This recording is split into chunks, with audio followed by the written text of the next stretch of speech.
Hi.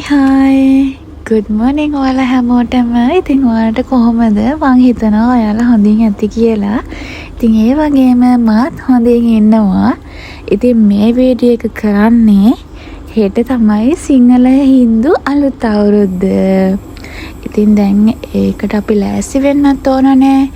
ඉතින් අද දවසින් කොටසකුයි මං හෙට දවසින් ඉතුරු කොටසයි ඔයාලත් එක්ක බෙදා ගන්නම්.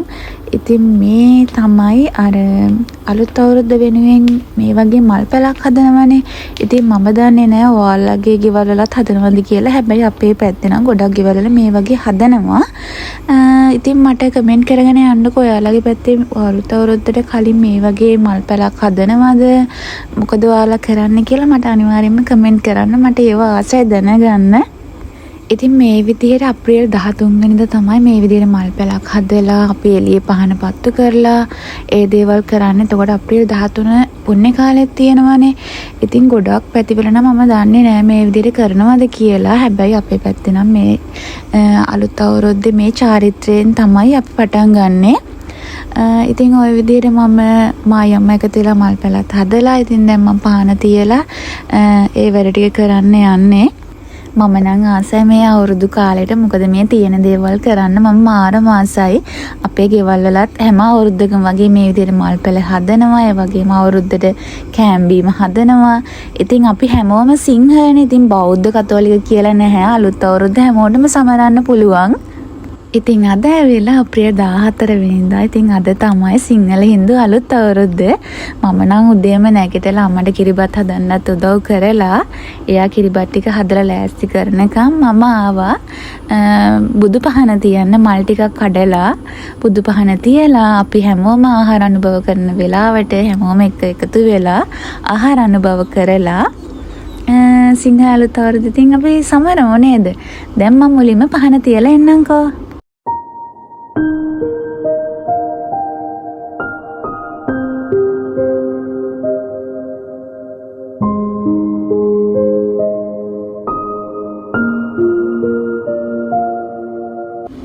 ඉතින් අපි හැමෝම එකතු වෙලා මේ විදිහට කෑම මේසෙත් හදාගත්තා. මොකද තව ටිකකින් ආහාර අනුභව කරන නැකත තියෙනවනේ.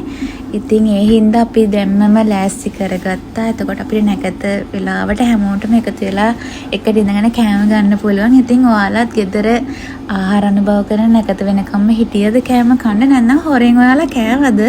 ඉතින් දැන් නම් ආහාර අනුභව කරන නැකත උදා වෙලා තියෙන්නේ. ඉතින් හතර වටේම රචින්න දානවා, සද්ද ඇහෙනවා. කන් දෙක තියාගෙන ඉන්නත් බෑ. අපේ ගෙදරත් රචින්න දානවා. ඉතින් දැන් අපි හැමෝම එකතු වෙලා කෑම ගන්න තමයි හදන්නේ. ඉතින් ඒ වගේම මට කියාගෙන යන්නකෝ ඔයාලා ගෙවල්ලත් මොනවාද හැදුවේ කියලා. ඉතින් අපේ අම්මා නම් හැම දෙයක්ම ගෙදර තමයි හැදුවේ. මොකද එයා රසට කෑම හදන්න දන්න එක දේවල්. ඉතින් අපි චුට්ටක් උදව් කරා. හැබැයි කොකිසේම හදද්දි නම් එයාට අපි බේර ගන්න හම්බුන්නේ නැහැ. මොකද අපි හදන එක කනවා මායි නංගි එකතු වෙලා. ඉතින් ඔයාලත් මොනවද හැදුවේ කියලා එලා මට කමෙන්ට් කරගෙන යන්න. හරිද? හැබැයි මම මේ වීඩියෝ එක දාද්දි නම් අවුරුදු පහ වෙලා තියෙයි. මොකද වැඩ තව තියෙනවනේ කරගන්න මට. ඉතින් ඒත් කමන්නේ නැහැ. මම මේ වීඩියෝ එක දැම්මම ඔයාලා කමෙන්ට් කරන්න ඔයාලා මොනවද හැදුවේ කියලා. හරිද? ඉතින් දැන් අපි හැමෝම එකතු වෙලා කෑම ගන්න තමයි හදන්නේ. ඉතින් අපේ කෑම මේසේ මෙච්චර කෑම ගොඩක් තිබුණාට මම නම් මේ හැම එකම කන්නේ නැහැ. මොකද මම කන්න වැඩියෙන් මාස කිරිබත්, ඒ වගේම කොකිස් කනවා, ඒ වගේම කේක් කනවා. අනිත් ඒවා දැන් මම කන්නේ නැහැ. අනිත් ඒවා පස්සේ කනවා.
ඉතින් අවුරුද්ද දවසේ හැමෝම ගෙදර ඉන්න හින්දා අපේ ගෙදරට අලුතෙන් නෑදෑ කට්ටියකුත් ආවා.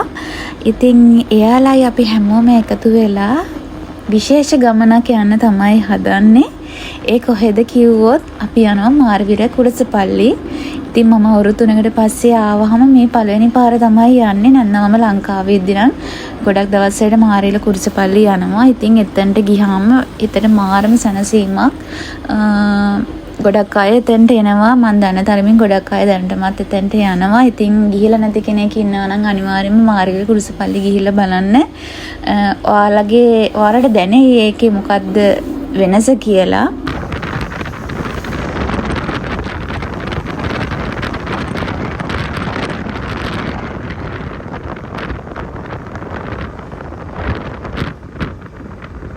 ඉතින් මං අවුරුදු 3කට පස්සේ ආයෙත් එද්දී ඒ දේවල් ඒ විදිහටම තියෙනවා. මෙතන සෙනඟ අඩුවක් වෙන්නේ නැහැ. මං ඒ කාලේ එද්දිත් හැමදාම මේ විදිහටම මෙච්චරක් සෙනඟ ඉන්නවා.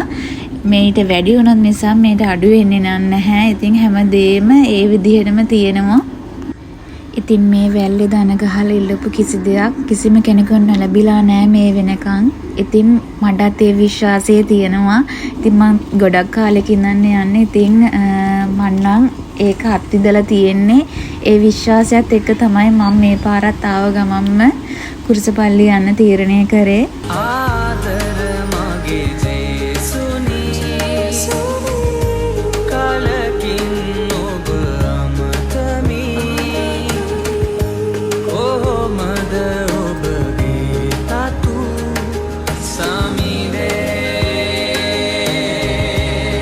ඉතින් ගොඩක් අය කියන්නේ නම් හාස්කම් වලින් පිරුණු මාර්විල කුරුසපල්ලිය කියලා මෙතන. ඒක නම් ඒ විදිහම තමයි. ඉතින් දැන් අපි ගෙදර යන්න තමයි හදන්නේ. මොකද අවුරුදු හින්දා අද කිසිම කඩයක් ඕපන් කරලා නැහැ. පල්ලියට කිට්ටුව තිබුණ කඩයකින් අපි කෑම කාලා හැම යන්නේ. මොකද අපි හැමෝටම මේ වෙදි බඩගිනි හැදලා තිබුණේ. ගෙදර ගිහිල්ලා අවුරුදු දවසේ මුකුත් හදාගෙන කන්න තරම්වත් අපිට ඉන්න බැරි වුණා. මොකද අපේ චූටි අයත් ගියේ හින්දා අපේ නැන්දලාගේ පුංචිලාගේ පොඩි පපාලා ඉන්නා. ඉතින් එයාලට බඩගිනි හින්දා අපි ඒ ළඟින්ම කෑමත් කාලා අපි හැමෝම ඊට පස්සේ ඉතින් ගෙදර යනවා. අද අවුරුද්ද දවසේ මම හිතනවා හොඳින් ලස්සනට ගත කරා කියලා. ඉතින් ආයෙත් අලුත් වීඩියෝ එකකින් ඔයාලව හම්බ වෙනකන් මම අදට ගිහින් එන්නම්. බයි බයි. ඔයාලා හැමෝම පරිස්සමෙන් ඉන්න.